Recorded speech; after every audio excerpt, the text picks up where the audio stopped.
Hello, welcome back to another video. I hope you're all doing absolutely astoundingly wonderful today.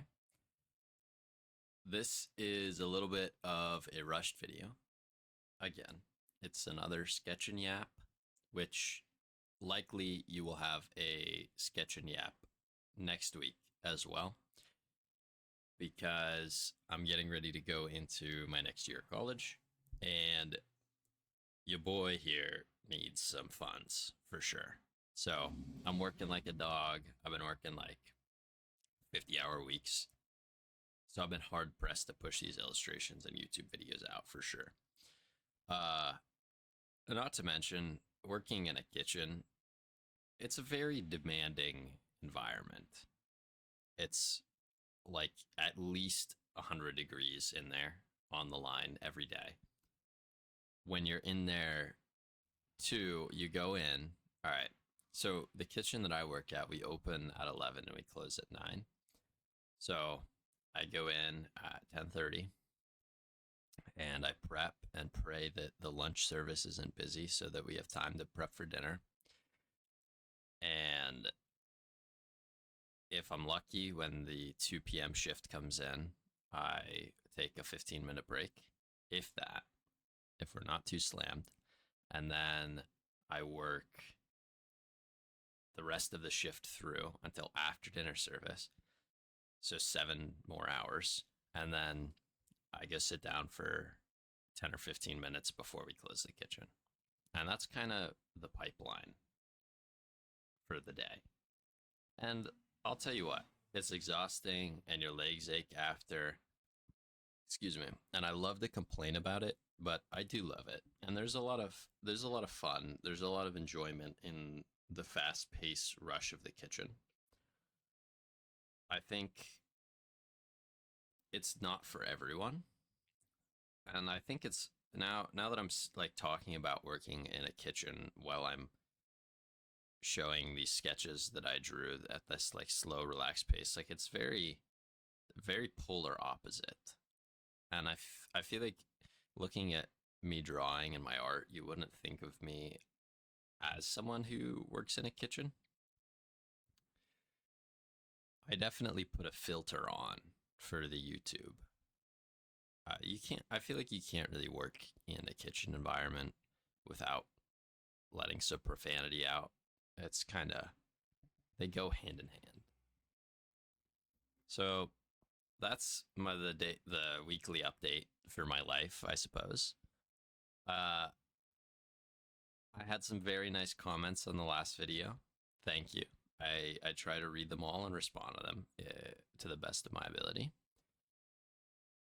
I appreciate, I can't remember the username of the person who commented and said that they were like a lurker, and I appreciate that you explained that to me. Like I'd have no idea what it was, because usually I don't. I actually knew what that one meant, which is a rare occurrence.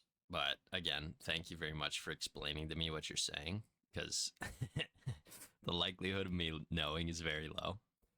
Um, but I was thinking about doing a Discord server and it just being like some people off my Instagram or Patreon or YouTube, and just having a little community where people can share art and we can talk about it. Like, I don't know, nothing crazy. 50 people or something, 100 people. Not one of those huge servers where everything just gets lost in the hubbub. Something that's kind of more relaxed and more tight knit. I myself am kind of a lurker in the people that I follow, because I don't I don't really have time to engage with their content past just my own enjoyment from looking at it. Unless something's really, really profound to me, then I'll try to leave a comment or something to that effect, I suppose. So if you want to see a Discord server, if you think you'd be active there, you think that sounds like a really great idea, then leave a comment and let me know. And if I get I don't know, like 5 people that comment and say I should make a Discord server, I will make one. So, yeah, I think that wraps up the Discord server discussion. I guess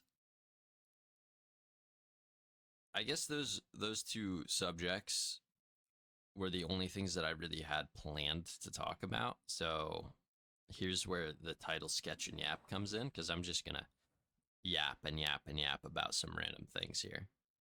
I have found that I've gotten much more comfortable with these YouTube videos. These ones where I record the drawings ahead of time and then talk over them, I think does the best because I can concentrate on just what I'm saying. I also notice when I don't have the face cam on, it's easier for me to think about what I'm saying. I have a tendency to look at my face in my monitor screen in the face cam instead of not doing that. So that's why, like, I'll do weird things with my eyes. Like, I'll look certain, like, stare at myself. It's just silly. I don't know. You can see this little character that I'm drawing right now. This is a new original character. Now that I've gotten back into the groove of drawing and done a bunch of fan art, it's time to start pumping out some original characters. This one's name's Clementine. It's spelled with a K. The up on my Patreon, I have some work in process of the like a character sheet for her and some other things. So if you're interested in that, please consider checking out my Patreon. It's $2 a month for the lower tier, which is like all my process sketches, and then the higher tier has some other goodies for you. If you're interested, please consider checking that out. But yeah, I'm excited. I'm excited to do some original characters again. It's been a long time. I feel like my creative mind is not being exercised as much doing fan art. Doing fan art's cool because you can focus on your composition and your like a style study, like what kind of art style do I want to replicate? How do I want to render this? And it takes a lot of the thought out. Like it makes it easier to focus on those skills because you don't have to worry about designing a whole character for every illustration as well. It's kind of like, um, you know, the more that I'm doing these videos and talking, the more parallels I'm drawing between weightlifting and drawing. But I think they might be more like just tried and true means for learning things. Like in lifting, there's this thing you put stuff at maintenance volume where you drop your reps and the amount of weight that you use. And then you can focus on certain muscle groups and hit them really hard. So let's say you want big arms, you drop every other muscle to maintenance weight and reps and just pound your arms every week for your mesocycle, which is like 4 to 6 weeks. And then you could do it again, or you can go back to doing full body or hit another specific group. And so you can like isolate muscle groups to train them. In drawing, it's kind of similar. Like if I want to design a character, I'm not going to be doing illustrations of them. I'm going to be doing little sketches like this. And if I want to work on how I'm rendering, I'm going to do fan art because then I don't have to design a character. And I'm going to use reference for a pose so I don't have to try and figure out the anatomy for a pose. I can just copy it. It's like putting certain things at maintenance volume because you can't practice every art skill at once. I think a curriculum of learning art could be really positive if it was done that way. If any of you out there you want to learn how to draw, do it that way. Like pick something, just kind of like do some random stuff, like some little doodles of like environments and stuff, and then focus on anatomy. And then you could do like just copy poses and focus on color. Like do these things one at a time with just kind of doing a little bit of other stuff, just a little bit, so you're not overwhelmed. And I'm willing to bet that growth would be pretty substantial. A lot of these sketches here are,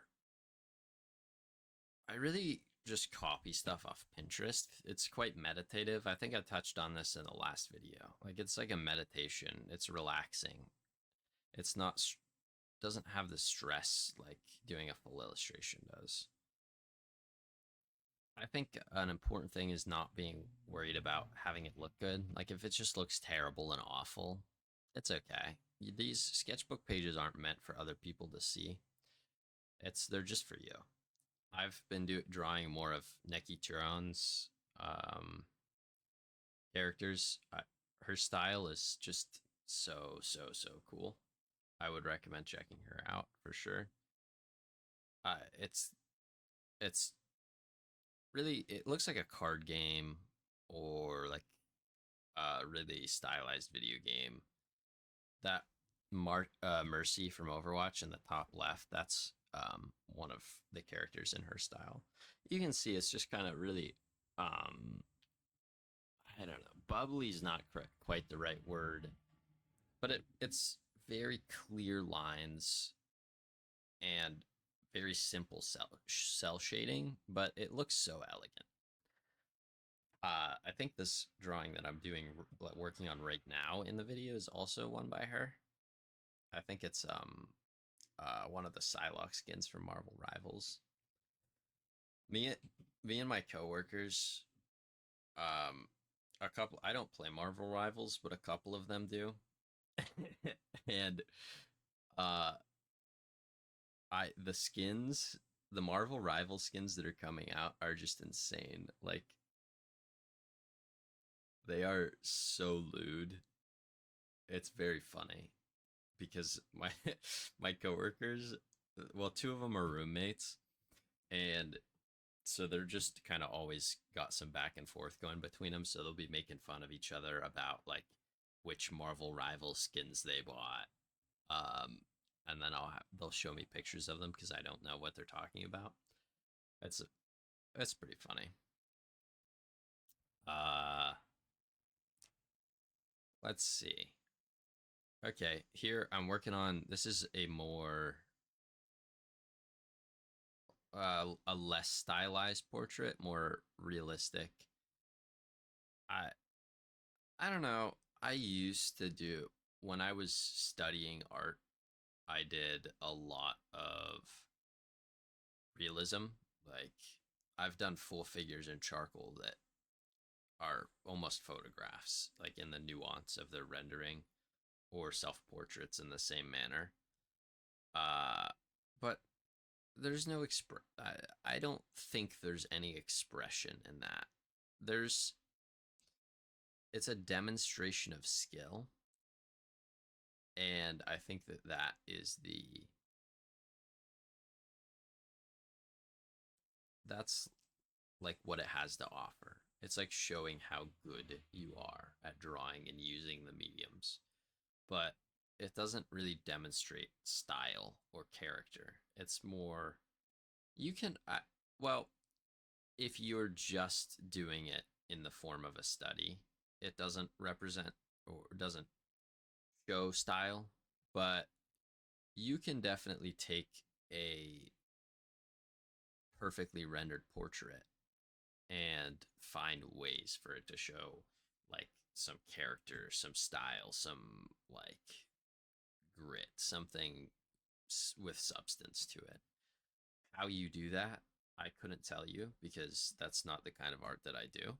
But I I have seen people who do art that has those characteristics. There's this one artist I follow on Instagram who used to be a graffiti artist, but now he does like oil paintings.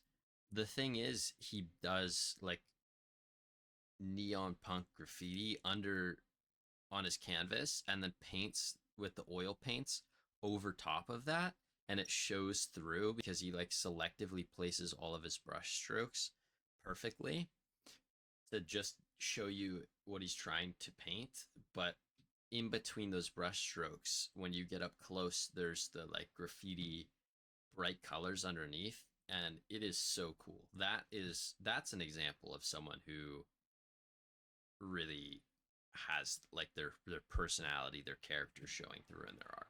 Absolutely. I think that's really cool. If you want to build a brand, I I fully believe that you just need to be yourself, which can be hard to do and it can be hard to figure out what that really means to you. But let yourself show through in your art and how you talk and how you act and how you comment and just every don't try and put on a facade for anything you're doing. Just just be who you're most comfortable. Be who you want to be. And there are people that are going to love that. And they're going to eventually, after who knows, I mean, it could be years, they're going to stumble into your content and they're just going to connect with you because they they just vibe with how you are and who you are. And it's not going to be difficult for you because you're being yourself. You're not trying to uphold a personality online, you're just being who you are. And I think as I'm getting more comfortable with YouTube, it's easier for me to be myself and not try to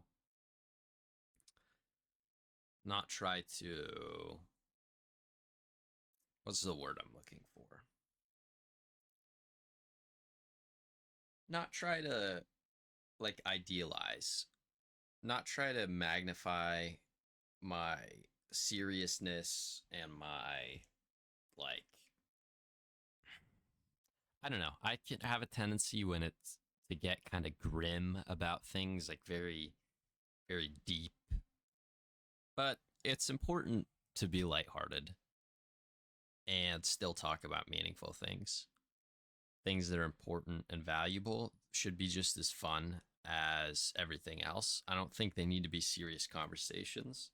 I think that's something uh, to keep in mind, at least in my opinion.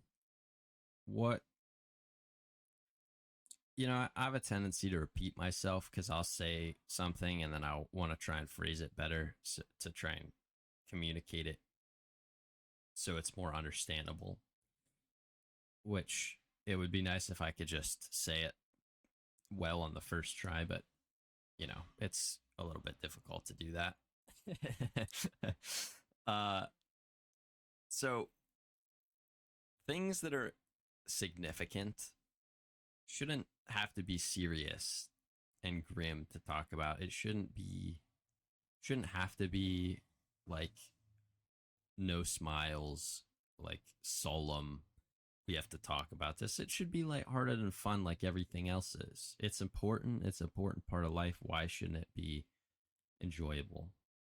That's my philosophy on that. Anyway. Well, here I am wrapping up the last of the sketches. So I don't want to get too complex into talking about anything else. If you are a YouTube follower and you have Instagram, please follow me on Instagram. That is very helpful to get my numbers up so more and more people see me so I can eventually turn some profit from this love project of mine. The Etsy shop, I don't know when it's going to happen. I've been pumping out a bunch of illustrations, so there's going to be a lot of prints. I think I'm going to do originals, like postcard size sketch originals for like 15 or 20 bucks, and I'll list like a new one every week or something. Should be awesome, should be super fun. Yeah, I think that wraps it up. Well, I love you all, and please take care.